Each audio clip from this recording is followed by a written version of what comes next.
This video will hopefully explain how to rebuild Time RXS pedals. By rebuilding, it's replacing a bearing that's on this side of the pedal. Over here, there's a solid bearing that the shaft fits into. So it's a matter of getting this cap off here and then removing the bearing and putting it back on. What I have here, just to make life easier for everyone, hopefully focus, there we go. So I have a little table that I made up, and just because it's really handy, because you have to really grunt on it to loosen it, and it's nice to know you're doing the right thing. And all of these clockwise, counterclockwise are from this end. So clockwise, it's with the shaft towards you.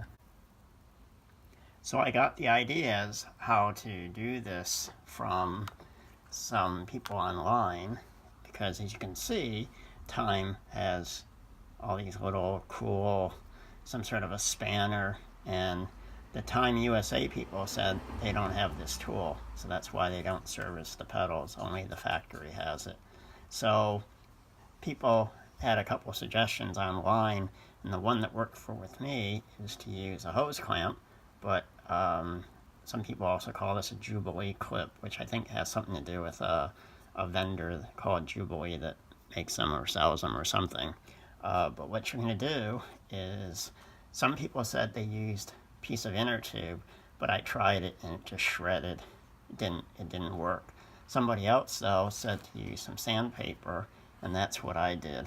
And I don't know if it matters, but my success was I used this blue stuff. I think it's wet and dry. This happens to be Norton sandpaper, 80 grit. And I have a Jubilee clip, which I like that name. This is 1/2 inch wide. I mostly was concerned to get one big enough that was strong enough, but also that wasn't so big that there was too much looping around here.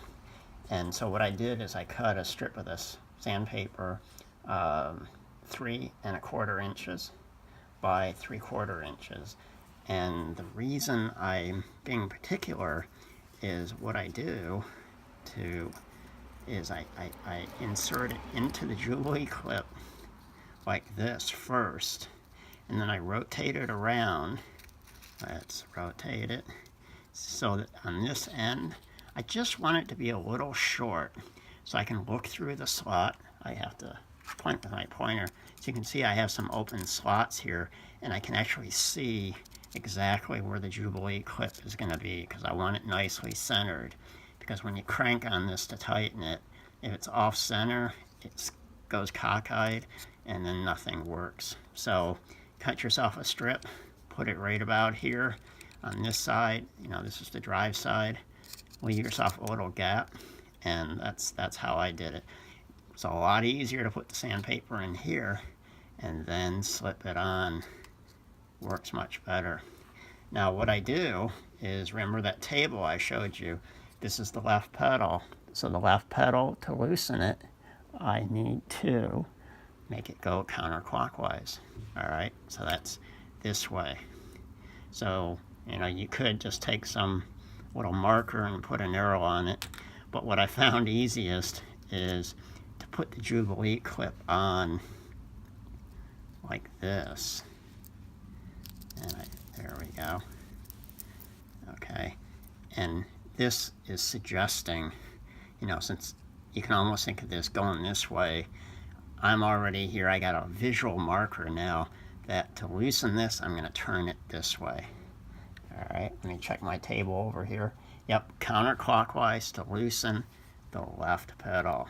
Okay, so this is a little thing that I just kind of takes your mind off of, or puts your mind at ease. Okay, so I cut my strip of sandpaper 3/4 inch by just a little under 3 1/4 inches, slipped it in the Jubilee clip, and then slipped the combination over here. Since this is the right hand pedal, I am going to go clockwise to loosen. So I put the Jubilee clip on in this direction just so I don't get confused when I start cranking on it.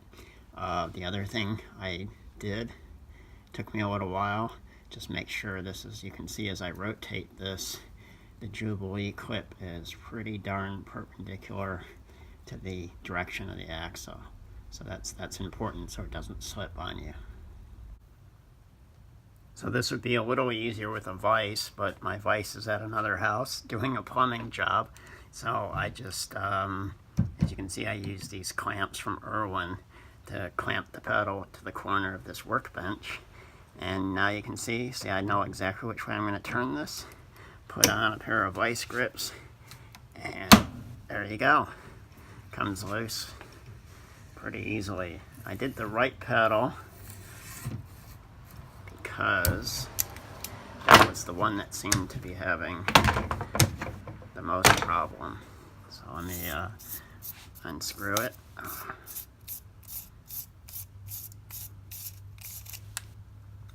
There we go. Okay, so I'm back over at the other workbench. I cleaned the grease off of the shaft, and now what you have to deal with is there is a retaining ring here. It's not really a snap ring in the sense that there's little holes that you grab hold of.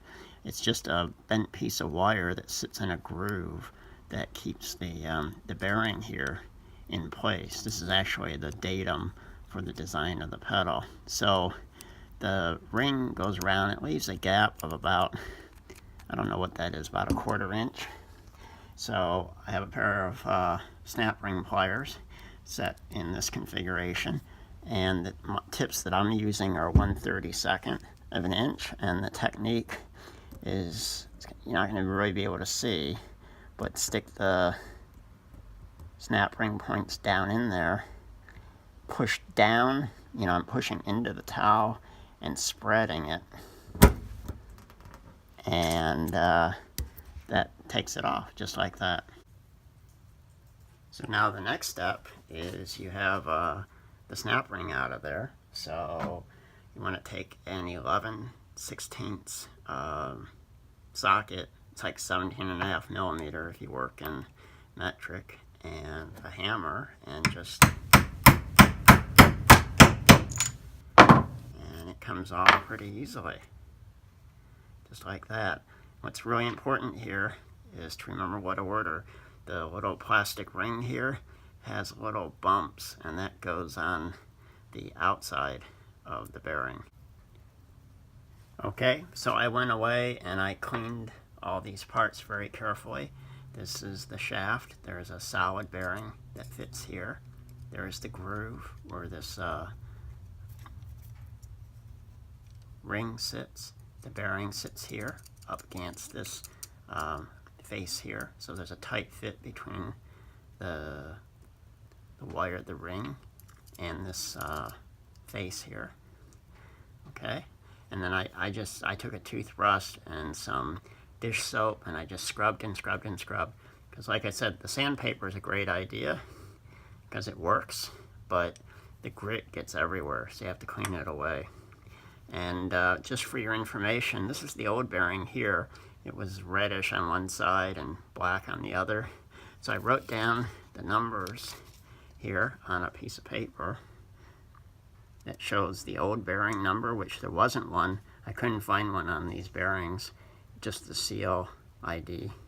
And then the new bearing number, which I'll show you in a second, is written there, and the seal part number for the new bearing. So this is the new bearing here, and the numbers that I was talking to you about are really tiny, and you can't see them, but they're written on the outer race here in really tiny letters. I had to get a magnifying glass to read it. So here is the part number. I used SKF. I'm under the impression they're really good bearings, so that's what I bought. And that's the same number, obviously, that I wrote here in my terrible penmanship here down on the bottom. But this is exactly what's written on the edge of the outside race. All right, and then the other trick here is, how do you drive this darn thing on? So we're going to set this up. This goes upside down, like so. there's the bumpy side here, and the smooth side. The bumpy side is down. Okay, push that on. And then that's the old thing, so I want to set that aside because that would make me mad. Then you put this on. Now, the shoulder down here is about 0.47 inches. And I hunted around for a drift, and I found this at Home Depot. It's a brass nipple, and this is a wonderful fit for what needs to be done. So all I'm going to do is put this over the top, and I have a little Giuseppe hammer, not a big one, and I'm just going to tap it in. And I'm going to turn off the camera here because I'm a slow tapper. Okay, so I finished driving that bearing and seating it with my special little drift here I found at Home Depot. You can really tell because you tap it in. When you tap it, you can hear it change tone, and you can really, because you basically are driving it until it hits that shoulder. So keep tapping, and because you can't, just don't hit it hard, because you want to make sure that your makeshift drift doesn't put pressure on the seal instead of that little thin inner race. Okay, and then actually one of the easiest things to do, if you haven't had to like bend the heck out of your little ring here, this just fits on. Just take your fingers and push it down, and it snaps right into place. And obviously if you haven't driven the bearing on far enough, it won't go. But that's really all there is to it. Okay, and then you're gonna lube up with grease because there's a solid bearing here, so I'm using some wheel bearing grease for bicycles, where I'm just gonna cover it up here. Be nice to have manufacturer's instructions. I put a little extra inside there, so kind of work it in there, try to figure out, do I have enough? Yeah, that looks like pretty good coverage. And then here, I put a little anti-seize on these threads. And then it's just a matter of carefully threading this on. Back it up until you can feel the thread click. And then start to tighten it by hand. So because this is the right-hand pedal, in order to tighten it, I'm going to be turning this counterclockwise. So that's what I did. And now I've seated it with my hand, so that's sealed up. So now I can get out the sandpaper and the Jubilee clip and just go through the process in reverse. But obviously I want to mount the Jubilee clip this way because it's the right-hand pedal. Sorry, I have to keep looking at my list. So I'm going to be going counterclockwise to tighten it.